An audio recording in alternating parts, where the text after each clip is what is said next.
Quel pro, quel pro. Mais oui, mais on est...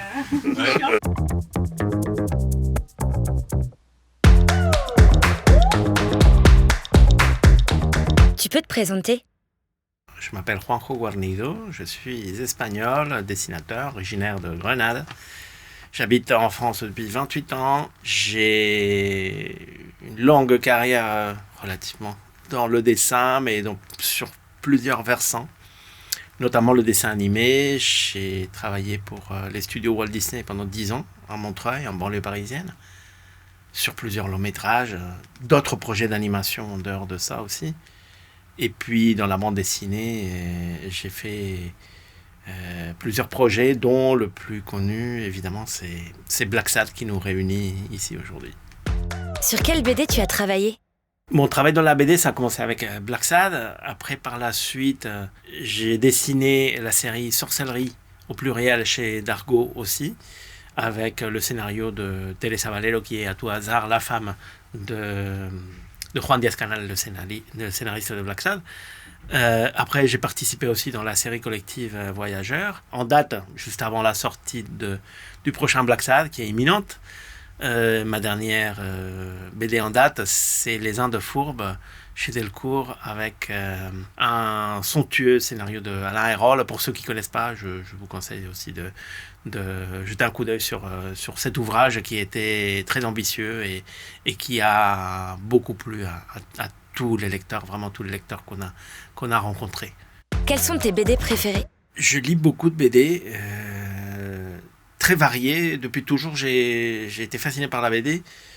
Et de la BD que je lis aujourd'hui, je ne saurais pas en extraire des exemples ou en faire une sélection, parce que justement la richesse de la BD est tellement grande. Et quand j'étais petit, je lisais d'abord les BD de Walt Disney, après les BD d'humour espagnol. Et j'aime bien quand même, s'il faut que je sélectionne une sur toutes, il faut que je sélectionne Astérix, qui était vraiment ma grosse claque.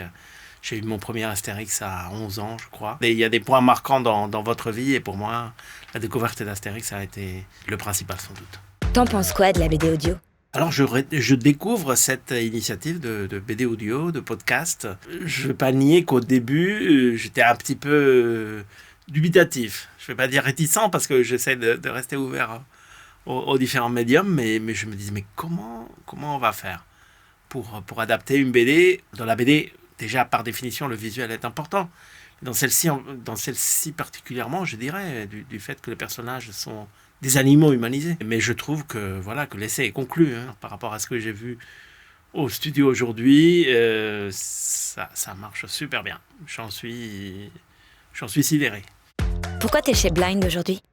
Aujourd'hui, le but de venir au studio Anatole, c'était d'assister à l'enregistrement, et notamment à l'enregistrement de la voix de Blacksad par ce formidable acteur et acteur de doublage qui est Eric Herson-Macarel. Bill, vous avez fait tomber un papier. Super trouvaille pour la voix de Blacksad. Et j'étais comme un gamin. En fait, je voyais prendre corps l'aspect sonore qu'on n'a jamais dans la BD, par ce médium, dans un studio qui ne m'était pas totalement étranger au niveau de l'ambiance. Mais je savais ce que c'était qu'un studio d'enregistrement de voix.